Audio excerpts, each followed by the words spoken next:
It looks like I'm live. I'm live. Are you? We're still alive, folks. We made it. That's saying something, right? We're still alive. Now, I'm doing this from Toronto, Canada. I'm sitting here in my hotel room after a long evening with Amma in where she her Guru Purnima program was last night, and of course we had the Guru Purnima, the full moon of the Guru, of the teacher, was happening like it's happening now. We're having the eclipse. It's literally sort of happening now or finishing now as I'm recording this. And this isn't just a full moon, and it's not just an eclipse, but it's Guru Purnima. And, you know, I've been talking about this quite a bit because it's a very auspicious time, and the most auspicious time to really recognize that connection that we have to teachings, to teachers, and to really get the point of it all through this thick head we have. That, oh, that's right, I'm here to learn something. Oh, okay, that's right. We're so dense. Oh, that's right, I'm not just here to be happy and to try to be happy moment to moment and then try to not die. Try to be happy and not die. That's what it's about, right? No. On both counts. And so we're here to learn, right? We incarnate to learn who we truly are. And in order to do that, we find teachers that have walked the path and that are further along than we are. Now, sometimes, of course, there are teachers just that teach us certain subjects. That's also a teacher. That's also what's called a guru. But in the highest sense, especially on this day, on the Guru Purnima, it's the Sat Guru. It's the Sat means the knowledge or the wisdom of life. And so it was an amazing program yesterday. And, you know, just to give you an idea of why, with my Guru, Amma, why she's so beloved and why people are so in awe of what she does, I'll just tell you the schedule. I'll just tell you her schedule yesterday. Here's what I saw yesterday. I got over in the hall at 10 a.m. yesterday. That would be Monday. 10 a.m., Amma comes into the hall, sits down, leads a meditation, then starts hugging people, and then Amma hugs people till about 4 o'clock in the afternoon. So about 10 a.m. to 4 p.m., she's leading a meditation and hugging people. That's about 6 hours. Then there's a break. About 3.5 hours later, 7:30 p.m., Amma comes back into the hall, leads a meditation and an evening program at 7:30 p.m. that goes, and then she starts hugging people at about 10 p.m. And then she hugs people from 10 p.m. until about 4 a.m. So that's another 6 hours of sitting there from 7:30 p.m. until about 4 a.m., which is like 9.5 hours of a program again. Then at 4 a.m., we start the Guru Purnima celebration, which goes for about 2 hours, and it ended at about 6 a.m. on Tuesday. So this is about a 20-hour stretch of time. 10 a.m. Monday morning until 6 a.m. Tuesday morning, 20 hours. Amma was in front of us all but about 3.5 of those hours. 17.5 hours. Again, Amma had a 3.5 hour break, I would say. All the rest of the time, she's leading meditations, hugging people, answering questions, doing all of this. To say that that's unusual is not even It doesn't even begin to describe what is a typical day for Amma. It's not even remotely unusual that she would do this. She does this most days of her life and has for about 40 years. And this incredible effort, yoga, this incredible spiritual power that this being has is so easy to overlook because people like myself, we've been used to seeing it for so long, we're so acclimated to it. Or even if you're not used to seeing it, it's easy to not recognize what's going on because our mind is so dull. This is why the reason when I was going to talk about this, I thought to talk about this first because my mind is dull after all these years of seeing it so many times. Your mind gets acclimated to anything, even this, oh yeah, she's been sitting there for, 20 hours, 17 out of 20 hours. And she's not just sitting there. She's doing all this work, constant motion, hugging all these people, energetically, just constantly giving and giving and giving on so many levels. And we're all the ones that are exhausted. I'm the one that's exhausted. I needed a nap yesterday. I slept today. I'm like, oh my God, I was up to 6 a.m. Whoa. This whole big thing. Amma will do that 3 more days in a row while I'm here with her in Toronto. She will do this constantly, as many days as she can. She would do it every day, except they need to have a day or so in between tour so they can move from one city to, to the next city. But she winds up slowing down a little bit because it wears out the staff, because the staff can't keep up. I'm saying this because this is why people are so connected to Amma. Why, again, not just the physical act of being able to do it, but the quality of consciousness that she brings to the act, the fact that she is physically able to do it, this little woman who's not even 5 feet tall, and the compassion and love and reverence and joy that she brings to it is beyond anything that you could really intellectually understand. And I think that's the biggest point of what Amma is doing. I mean, who knows what, on some level, we've all grasped with what is her real nature? Like, how could she possibly do this? And the fact that she can do it, why does she do it? This much. Amma could do a third less and still be the most remarkable gift to the world. Even if she just did an 8-hour program every day, that would be plenty. It's like, Amma, that's enough. No. Every second and beyond, every second, 3 times what another human being could do is still barely enough. So this is the incredible gift and the incredible mind-altering, mind-shattering reality that Amma has brought into the world. Incredibly, this is going on, and the whole world isn't like just beside themselves with, like, do you all realize this is happening? Like, there's a being doing this every day. You see Amma covered in the media, and it's like, they call her the hugging saint. She sits sometimes up to 10 hours at a time, blah, blah, blah, blah. And it's like, we say this as if, oh yeah, this is normal.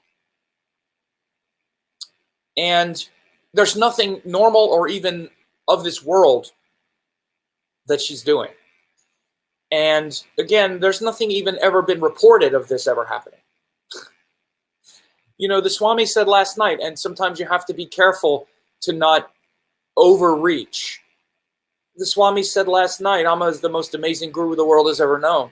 And it's very easy to say this, let's say, about your guru or your teacher, but just as a matter of the actions themselves, the level is never been seen. We would have heard some story about this, of somebody doing something like this at some point.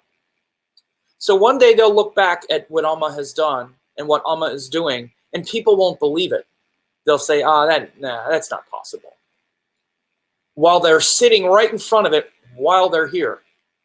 And I'm talking about myself, sitting in front of Amma last night and many, many times, and just the mind is just, oh yeah, there she is sitting there hugging people and not getting it. This is our mind is so dense here. Our mind is so dense. We get so acclimated. So the power of the Guru Purnima, of this full moon, is to really get it, to get the teachings and have it really touch your heart and have your mind really grasp it. This is why this full moon is the one that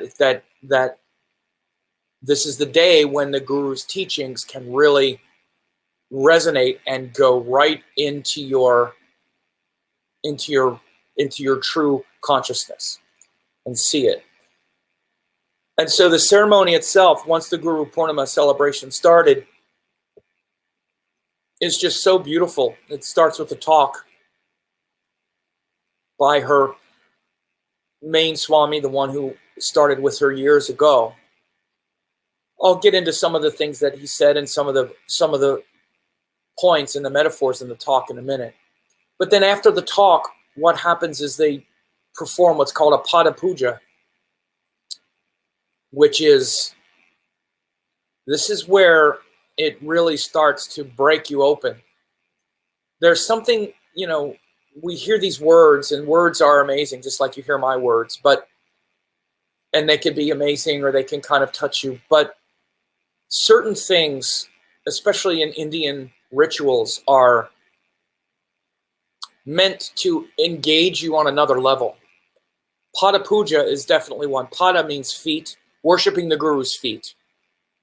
In the West, this seems like what's so great about her feet? Okay, you're pouring water on her feet. You're pouring yogurt on her feet. You're pouring ghee on her feet. Like, what kind of weird activity is this? Until you go watch it.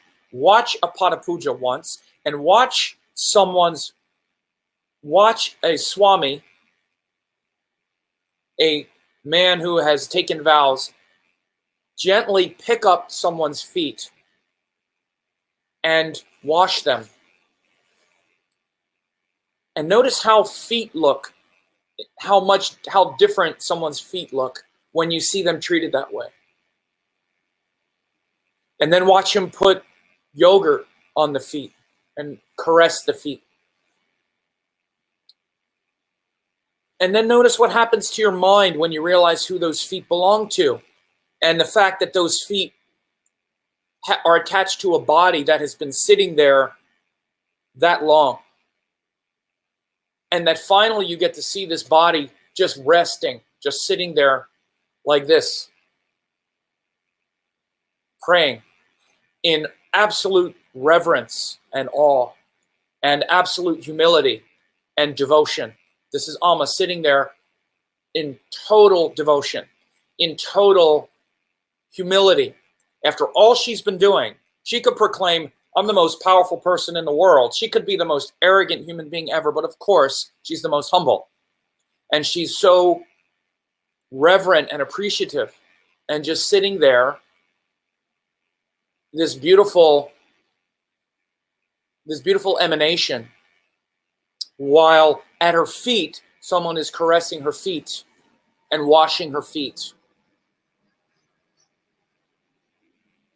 And what it does to your mind is something you really can't fathom, especially if you just kind of walk in and like, what the heck is this all about? But if you've been sitting there all day, especially if you've been sitting there and watching this for, years, or sitting there all day and you're exhausted and you're tired and you're going through what you're going through, and then you see this vision and you see this thing happening and you see this thing that you never see, it does something to your mind and consciousness that doesn't usually happen, because we are very visual. We are very hooked into the physical experience of our body and our lives. That's why a guru is even in the body, because Amma and all gurus are existing on all dimensions. They're interdimensional beings. And yes, the guru is within and all of that, but we're not. We're usually living through our body. So we relate to her body. And you see that body has been working so hard rest and be in devotion. And then someone so reverent and devoted to her gently washing her feet. By the way, she's got the most beautiful feet, the cutest feet in the world. It's not coincidence. When a goddess takes form, she ain't going to be a dog. She's not going to be ugly. She's going to have this beauty to her that most beings don't have. That's all part of God's scheme. She knows what she's doing. So she makes Amma very cute and beautiful. And that's all part of it. These ceremonies are to endear us to the Guru, to bring this attachment to the Guru. And this is the statement that you always hear. Well, what about attachment to the Guru? Isn't that also attachment? See how smart I am? You talk about attachment. What about your attachment to your Guru? Oh, so clever. Great. Go ahead and have attachment to a Guru and see what happens. The attachment to the Guru is the one that breaks all the others. Especially, again, if it's an authentic Guru, then it's going to break all the authentic bad attachments. If it's a false Guru, attachment to the Guru can create 50,000 other attachments, like making a lot of money and all this other stuff. But the reason you have these ceremonies that happen at those auspicious times is all part of the same thing. You don't do the Pada Puja. Swamis don't do Pada Puja to the Guru's feet every day. In fact, they only do it on very special occasions, which is the birthday and Guru Purnima. That's why these are such special moments. And again, Amma doesn't court this stuff at all. Amma tolerates it. Amma doesn't get anything from it. She doesn't need adulation, just like the sun doesn't need our candle. She allows it because she knows how we appreciate it, how much we get from it, how much we benefit by seeing this. And on Guru Purnima, she does this and allows this to happen for us so we can see this. And because our mind is now at that point. And Amma wears us out. I talked to one of the Swamis last night. I don't know the Swamis very well. I don't know many of them very well. They're all very nice, but you just don't. It's hard to establish a relationship with them because they know a lot of other people and whatnot. But there is one Swami that I know very well. Not very well. I shouldn't overstate it, but I've spoken with him and had many casual. Actually, it's astrological conversations because he's very interested in astrology and he knows my astrology work. And very interesting, he's named Sadashiva, Swami Sadashivananda. So I'm kind of like his namesake, right? And I spent quite a bit of time talking to him in India. He lives at Amma's ashram in India. And we spent quite a bit of time talking about astrology. And his sister is also in the ashram. And so I know Swami Sadashivananda, reasonably well enough that when I see him, I go up and we have a conversation, which I don't have with other Swamis. I don't know them that well. And I saw him last night, and I said, so what time do you think Guru Purnima is going to happen? And he said, maybe 2:30. I said, oh, I bet it's gone later. Amma likes to keep us up late and wear us out like that. That's my feeling. Because by the end, we were all really tired. It was hard to stay awake. But then you see this, you're at that moment where you're kind of broken a little bit. And you're supposed to fight and persevere and maintain and stay focused. And again, you're sitting there comparing yourself. You haven't even been doing anything. Like I didn't even been doing anything. I'm exhausted and Amma's been doing all the work. I haven't done anything. I've sat there and ate. All this eating and socializing is just wearing me out. That's what you wind up feeling in front of Amma. Like she's up there doing all this, just loving everybody up.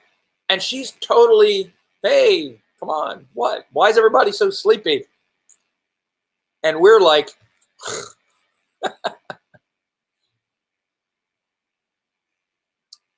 that again, it's like, boy, all this eating and socializing is just wearing me out.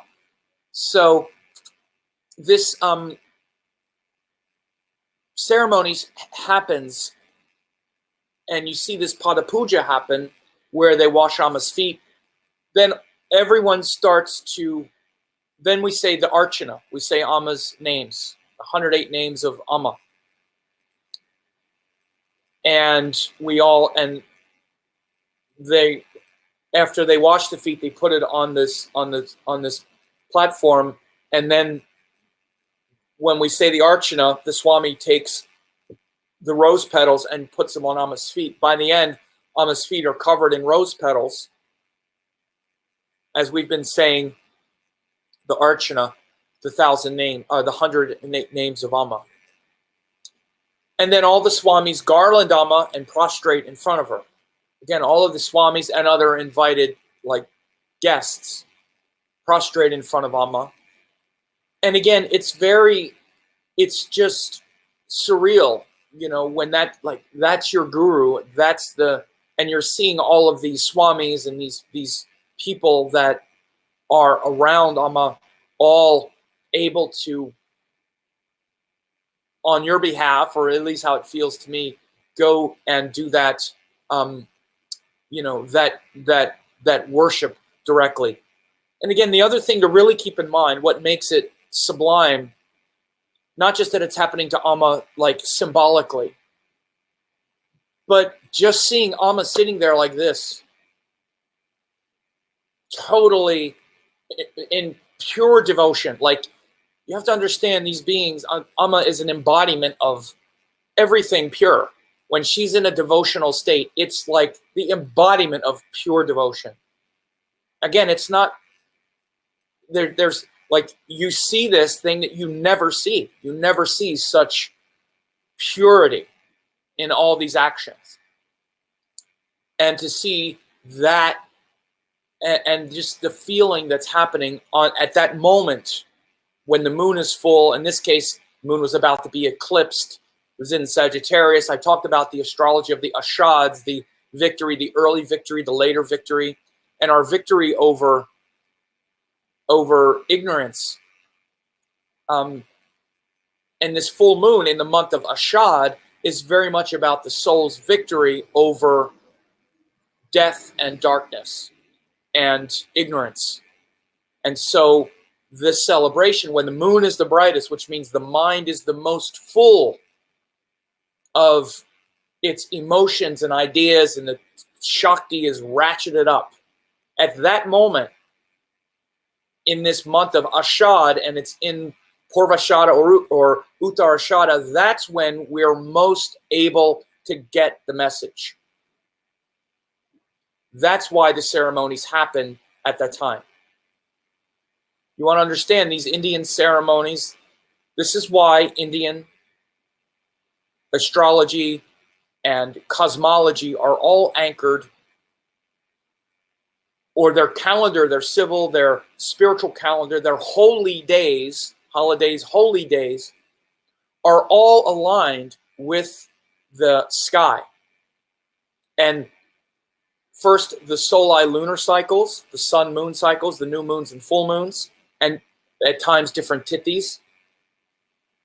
And also the zodiac, of course, the sidereal zodiac of nakshatras and zodiac signs. The Ashads are in Sagittarius,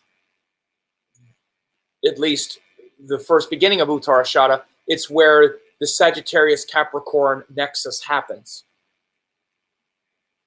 And all of it is timed to these moments of when the light of the soul, which is the sun, and the reflection of that soul on the mirror of consciousness, which is the moon, are the most illuminated. Or there are many holidays where they're burned up and sun and moon join. That's the new moon festivals, the ones like, you know, like Diwali and the Divine Mother festivals begin on new moons. Then there's others. Shivaratri is almost the new moon. It's the tithi right before the new moon. But then Guru Purnima is the full moon, where we're full of this idea. So our mind and heart especially can embrace the Guru, because the moon is the heart, and not just see it and be all emotional about it, but have it be this pure sattvic awakening, because it's in Sagittarius. It's this pure sattvic victory over death, victory over our ignorance. And I've been having I've been tracking the Purnima now, the Guru Purnima, ever since I started doing astrology, like 15 years of tracking these things. And to see if Amma, see those situations when Amma could do it when it's not the Purnima, when it's not Purnima. Because the full moon is a tithi, it's not a day. It starts at a certain hour and ends at a certain hour. And a couple months ago, I looked to see what the Purnima would be and where Amma would be and what programs were scheduled at that time to see when Guru Purnima was going to be celebrated, like when the tithi falls. And I said 2 months ago, it's going to be the end of the first night of the public program, because that's going to be Purnima.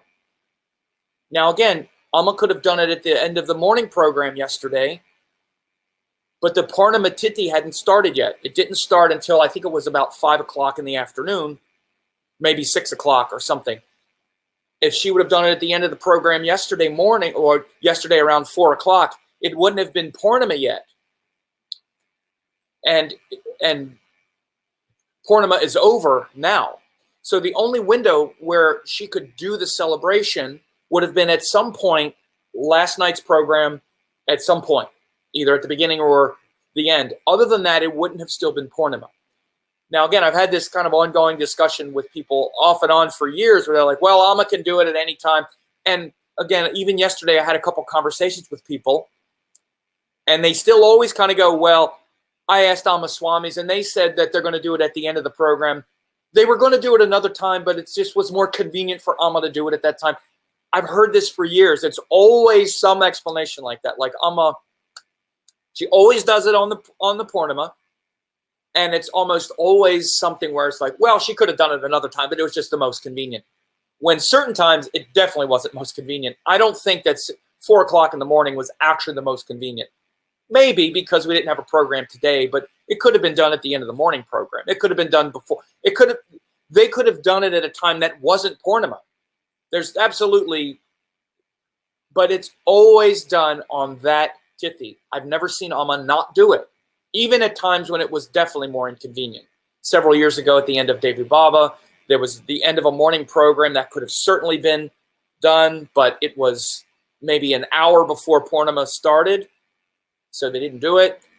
So anyway, what I'm saying is that these astrological, cosmological principles are real. It's not just astrology. And it's not just this idea, well, Amma can make it Purnima anytime.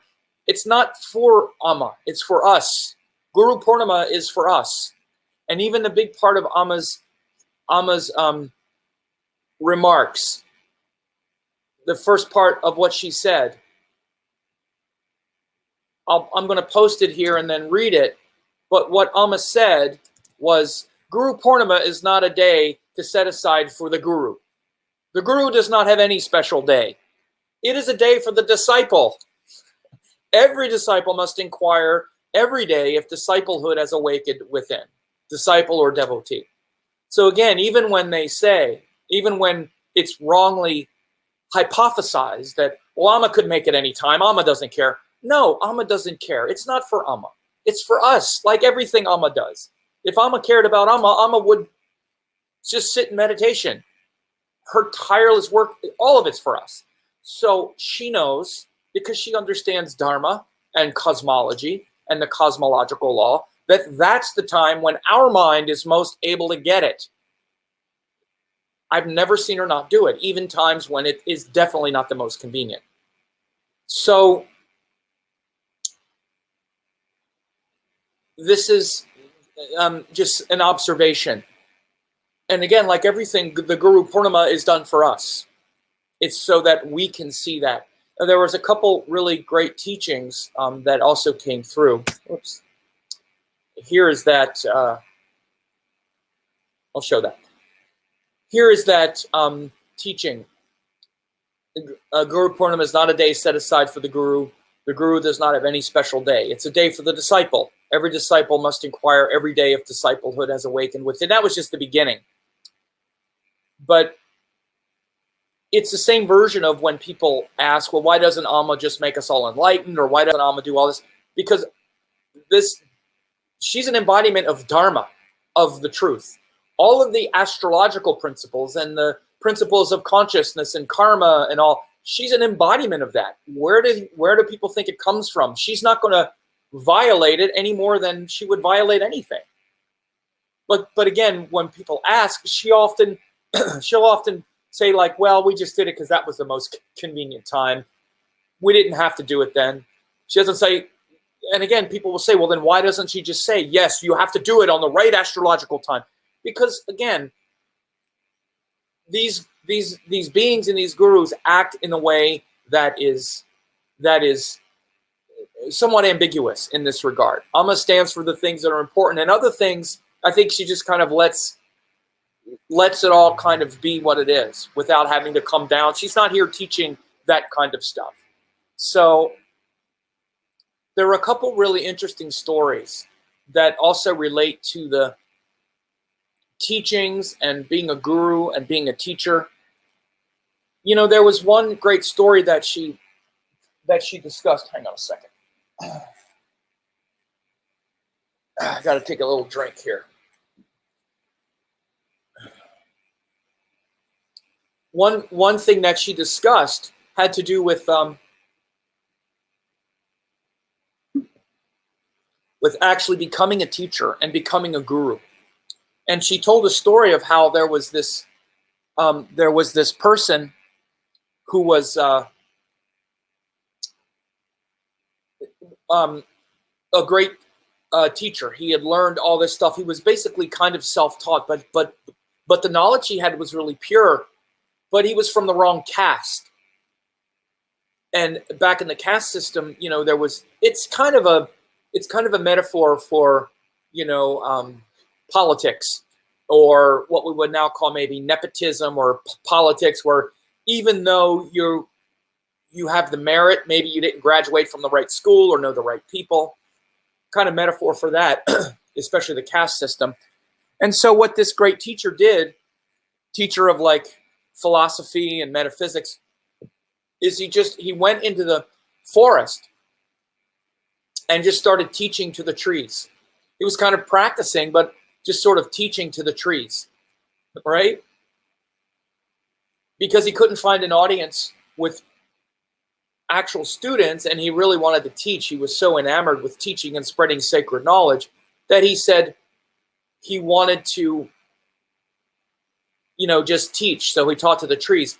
And the king was passing through on one of his hunting excursions and heard this amazing teaching. And he was like, wow, who is this teacher out here? And who are they teaching to? There's this amazing class out here. I'm the king. How come I didn't know anything about this?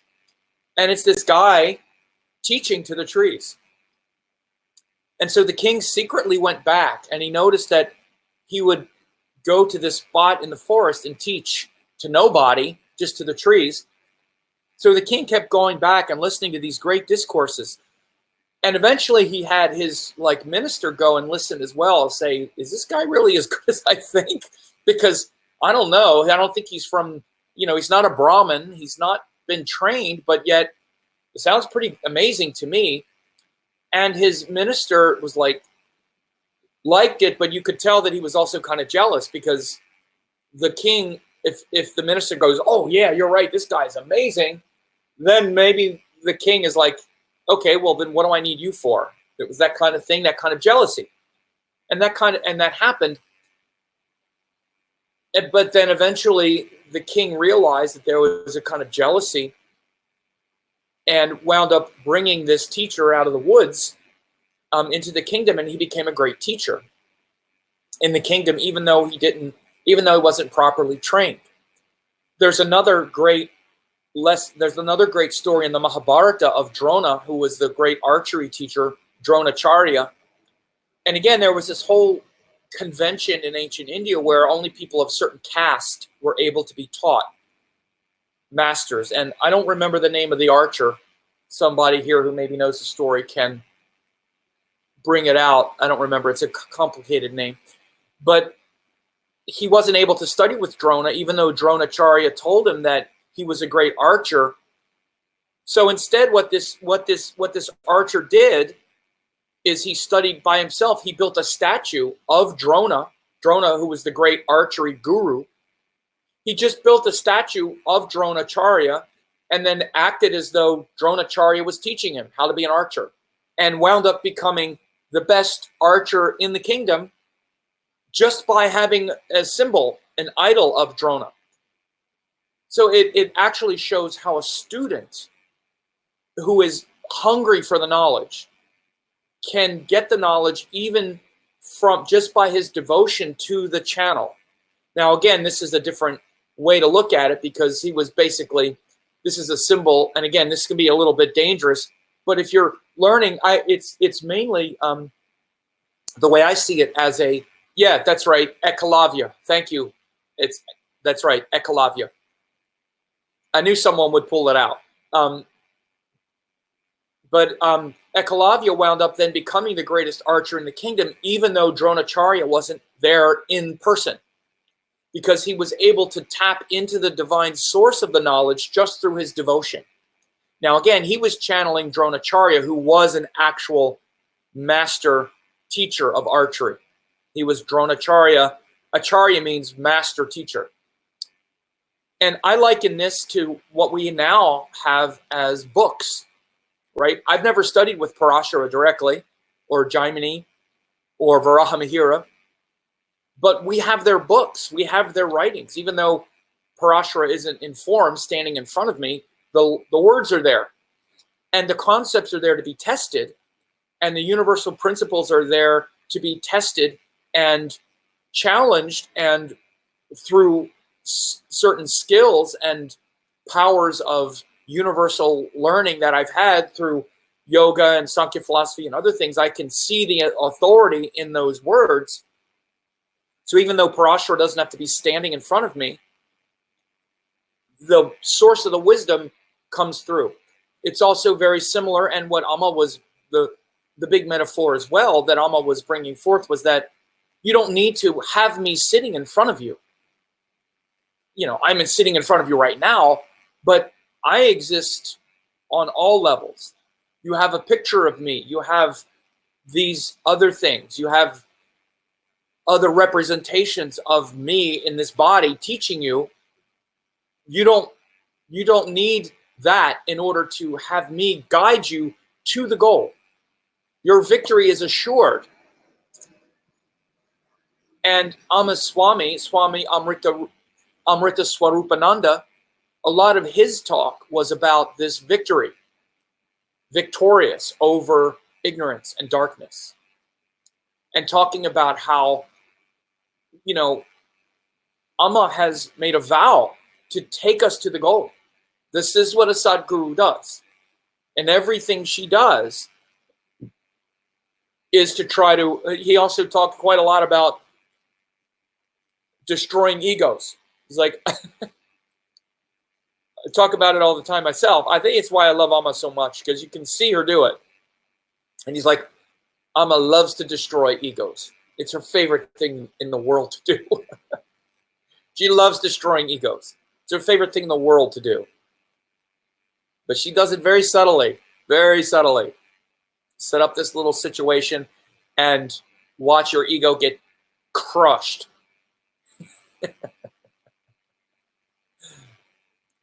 And so, but he said that's her job, and that what we project even onto Amma in this body is so not who she really is.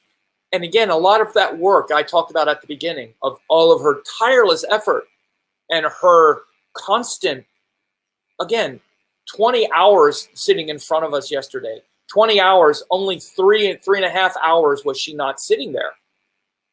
And not just sitting there, doing all of this work.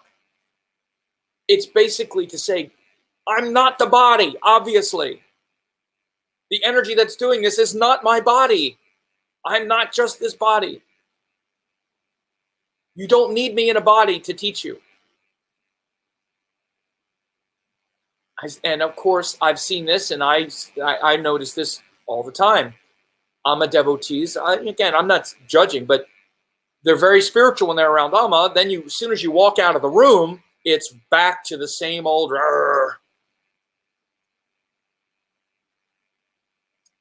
As soon as, or even right in front of Amma, and especially like before the Guru Purnima, there's, again, there's all this drama that takes place because there's this whole big thing with the chairs. Everybody wants to get close. You're pushing people out of the way. It's the most savage bunch of animals sitting right in front of them.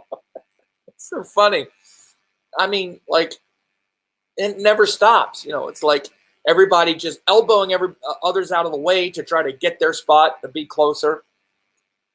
And it's like right in front of her, and while she's saying patience, compassion, we're like, this woman behind me yesterday, and I'm as triggered as the next person for sure. I usually don't say anything. I won't.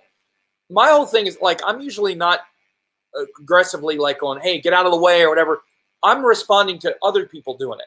Like, that's what I'm like, people telling me what to do. That's the big thing with me. My big hook is don't tell me what to do.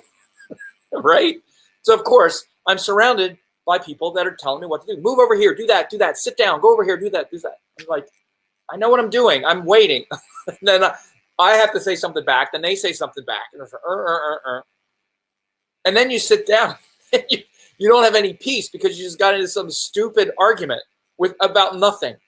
Because I'm too thin-skinned to not have this person who's telling me to sit down for no reason because nothing's happening while we're all scrambling around. This woman keeps telling me to sit down. It happened yesterday. And I was like, trying to be patient. And I was like, look, I understand. We're just moving. Just please be patient. Be patient. She starts. And I'm like, plus it's 4 o'clock in the morning. You're half asleep. You're irritated. You're kind of frustrated. It's just, this is really what it's like. People say, oh, I wish I was there, Guru Purnima. And again, by the time you get to the moment, you're like an animal. You're tired. You takes nothing. You want to be, you have this fantasy that it's just you and Amma and nobody else. And instead, it's nothing but packed in with all these people you don't know. Half of them, it takes nothing to get on your nerves. I was sitting next to this kid who wouldn't stop talking. It's just constant chattering. It's phones going off. It's people elbow you.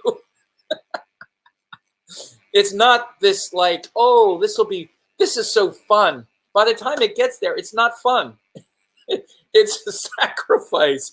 You feel like leaving about 100 times. I felt like leaving like, but you don't because you know something so beautiful is coming. You hope. And you know it's going to be because Amma's there. And it comes. And your perseverance pays off.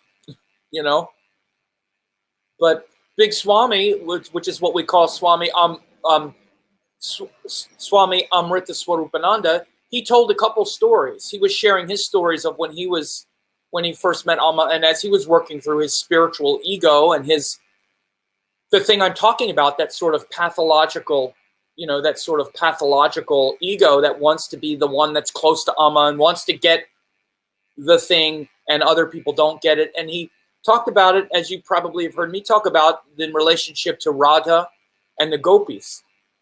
That the gopis all loved Krishna just like we love Amma, but they also were very filled with their frustration and their emotions, and they wanted to get close, and they would backstab the other gopis to get closer and argue with each other. And Radha never did.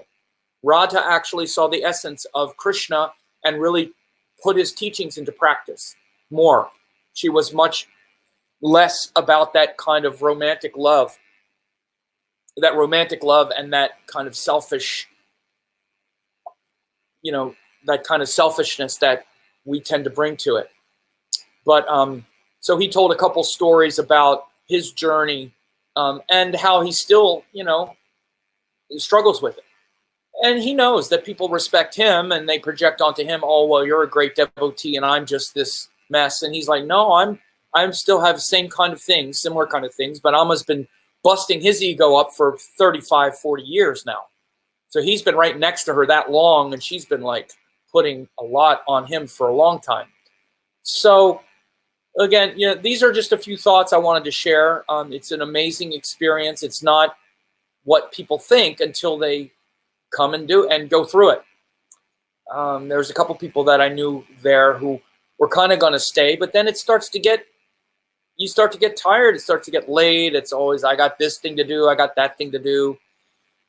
There's always 100 other things to do other than that tapas. That's why it's called tapas. It's effort, putting forth that effort. Because Amma will give that experience of the hug and the nice, the sweet program. If you want the next deeper level, the next layer with the Guru is going to require you to go a little further. That's why I said, I've been saying, talking about the Guru, authentic Gurus challenge you. It's hard. They make it hard. They give the thing on the surface that's very easy and inviting, like the beautiful program last night. I had one of my good friends come who's also a student. He's been a student for years. He's come to see Amma, but it's always new. It's always something different. The more you get around Amma, the more you break through on another level because you have another experience. Amma does so many different things. I think he's come on Devi Bhava before, which is one thing. I don't know if he's come to other public programs. I don't know if he's seen the bhajans. I don't think he's ever seen her sing. That was a new experience. And he's like, wow, I had no idea. It's like, yeah, right. Amma's singing. It's pretty amazing. She's like, and you see this pure devotion. Like I said, with Amma, everything is pure. It's this pure, this combination of experience and innocence and beauty and power and all of it just like full on, like you never see. And you don't get that's what you're seeing. Like our mind doesn't understand what's the difference here. What is it about, there's something about this that's so different. This little old lady up there singing, what's the big deal? This little old lady up there hugging people. Why am I watching this? We don't know. But our soul recognizes on some level that there's something very different. And it's that purity, because Amma is coming from that state of purity. So those programs on the surface, they're very easy. That's why, you know, they also let people that are absolute beginners, that have never got a hug, they get to go first. And, you know, but then again, if you want deeper layers, more is required. You got to stay later. You stay longer. You start to get tired. You start to sacrifice. And then as you do that kind of thing and your resistance gets worn down, again, the reason you're willing to do it is because there's something so compelling and beautiful about it that knocks you out of your routine. And then Amma reveals deeper and deeper layers. So those who stayed to the end got to see this beautiful ceremony. And then at the very end, which I almost forgot to tell, it's always just incredible. It's shocking, actually. There was maybe, I don't know, at least about 1,000 people there. So at the end of all of this program, and then there's a message in Amma, it's like a video message that we're listening to and watching. Then they set up this table, and Amma hands out little dishes of ice cream to everybody. And so what winds up happening now is Amma is sitting on a table, and there's these little dishes of ice cream, and Amma is handing the ice cream to people in the front, and the people in the front are just passing it back. So then there's like a half an hour of everybody sitting there at like 5:30 in the morning, passing dishes of ice cream around to each other. I'm laughing because it's just the craziest thing. After all that, passing these dishes of ice cream around to each other, we're all sitting there just passing dishes of ice cream, and then spoons as well. Everybody gets spoons. And so usually, you know, you're sitting there with a little dish of ice cream in your hand and a spoon. Then you're waiting to eat it. Then we all sit there and wait. After we make sure, does everybody have ice cream? Everybody who raise your hand if you don't have ice cream. And it's kind of this controlled chaos. It's almost like you never think it's going to get finished, because it's, you know, again, it's like Amma does these things that you're like, how in the world is she going to hand a dish of ice cream to every person here? Like, who would think to do that? It's like this whole auditorium 1,000 people. How is all of these people going to get ice cream?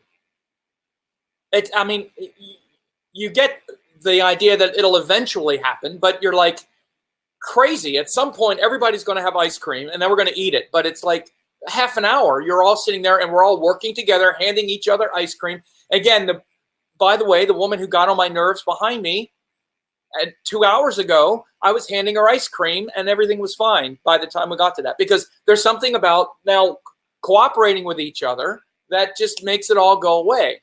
Somebody just put melted. The other thing that melts, the ice cream, by the way, the other thing that's amazing is you're sitting there thinking, this is going to be melted by the time we eat it, and it's not. It wasn't. It was fine. It was still firm ice cream. But the woman who had got on my nerves earlier and a couple around us, before you know it, we're all kind of talking, and we're all kind of the kid who wouldn't stop talking, who was playing on his phone the whole time. We were joking a little bit. So you start cooperating with each other, handing little dishes of ice cream to each other for half an hour. And then you eat the ice cream. So Amma always has to give a little treat. So that was the end. And then she goes out and she gives a cheer. And again, Amma's like, she's been the one doing the work the whole day. We've been sitting there like doing nothing but talking and maybe a little spiritual practice, a little meditation, eating. Eating and talking, boy, it just wears you out after 10 hours of eating and talking. And man, I'm telling you, you're just bushed. So then at the end, after all that was done, Amma stands up and gives a few cheers and then goes out and all like that. So it's a very, it's an amazing experience. So that's why I came to Toronto a day early. I would have probably come to the retreat, but I would have maybe not come that extra day. And I actually even came the extra day before because Amma could have done the Guru Purnima at the end of the morning program because I'm not arrogant. I know Amma could not do it at the allotted time. But I wanted to make sure I was here in case she didn't do it at the actual Purnima, but she did. So it was a beautiful time, and a lot of the astrological principles that I was talking about with the Ashadas, the month of Ashad, Purva Ashad, Uttar Ashad, a lot of those messages were affirmed. And, you know, the great lesson that I got, especially from a lot of the teachings about what it is to be a guru, what it is to be a student, also had to do with, you know, a great student, or I should say a great teacher, shows up when the student shows up. This is a couple other things that are coming to my mind that I wanted to say, is that it's often said that that this great teacher is there, and the great teacher teaches, and then the students come. And one of the things Amma said is it's actually in many ways quite opposite. It's the students that call the teacher forward. It's the students' desire to be taught that brings a teacher forward. It's said even in the Puranas, particularly Bhagavata Purana, that Vishnu incarnates when there's people that are ready to learn. When there's enough students and we need dharma established, the desire of the students to learn brings forth the teacher. I want to explain this to you on your terms, how you, in many ways, have brought me forward as a teacher, and how people in your life are bringing you forward as a teacher. Notice what happens when someone wants you to teach them, when someone asks you a question, when someone says, you know, I don't know about this. I've noticed that you have learned, you know, this thing. What does that mean? How does that work? What comes out of you when someone wants you to teach them? What comes out of you is your capacity to teach and your nature as guru. It's a universal power. It comes from Jupiter. This is why I always tell my students to teach. Get out there and teach and learn, but teach what you learn. again, even doing consultations as an astrologer is you teaching, it's guidance. It's you taking what you've learned and sharing it and inspiring others, uplifting others, and teaching them about something about themselves and some pure channel, pure energy transmission that they weren't aware of. And they're asking you to teach. So the teacher comes forward when the student shows up, not the reverse. Now, eventually someone could be known as a teacher. Like, for example, with me now, I'm known as a teacher because there's been enough students that wanted me to teach that it gets out there and then the word gets out and whatnot. But notice in your life, especially those who have studied with me, what comes out for you when someone wants you to teach them? First of all, it's like, it's a very much a parent-child relationship, not in a hierarchy way, but you see that someone trusts you and you should bring forth the best you have in those moments. It usually guarantees that when someone, especially a good teacher that's based on pure teachings, when someone humbles themselves and trusts you enough to ask you to teach them, usually your response to that is the best you got, is the best part of you comes out that just wants to help the person. And it's a human trait. When someone needs help and they're vulnerable and they're asking for it, we usually will try to help them. It's very hardwired. And so this response to the teacher being drawn by the students is a very interesting shift I had never thought of before, but it certainly makes sense. It also makes sense in the context that I know for myself, someone who has a lot of students, that the ones that really want to be taught, that really show an effort, even if sometimes it's a little sort of clunky, it's usually not, but even if it is, it's very easy and very recognizable that this person really wants to learn. And they say, you take one step, toward, a teacher, and the teacher will take 10 steps toward you. That's just the way it flows. And again, notice this in your life. When someone has a genuine interest in something that you know and that you can help them with, and you see that they're really interested, you'll do whatever you can to try to help them. So again, you have to learn how to do this. After a while, you learn, if you are teaching, how to make it so that you're actually teaching them, because sometimes you can play into other things and there are other things going on, and you get better at seeing what's happening and whatnot over time.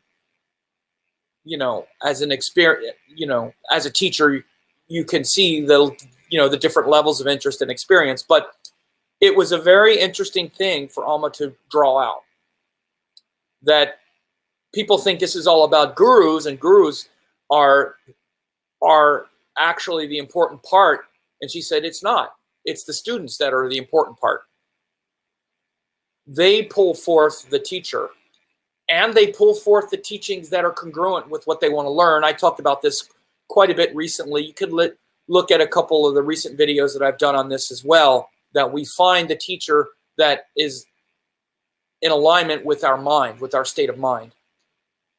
So all of these are big now in this Guru Purnima, this full moon, and to just get out there and teach, just like the teacher who was teaching to the trees, even though no one was listening yet. He did it on faith. He did it because he loved it. It was love. He just wanted to teach. Even if he wasn't allowed because of convention, he was going to teach to the trees, teach in the forest. Eventually, the king heard it, and he became the great teacher in the kingdom. The student, he found the student because the teachings were so pure. So, all right, getting around that time when I'm going to go over and have the evening program. So I hope this was helpful to hear. I enjoyed talking about this, and I hope you had a great full moon. Guru Purnima, eclipse in Sagittarius in Uttarashada Nakshatra, and you have a good one.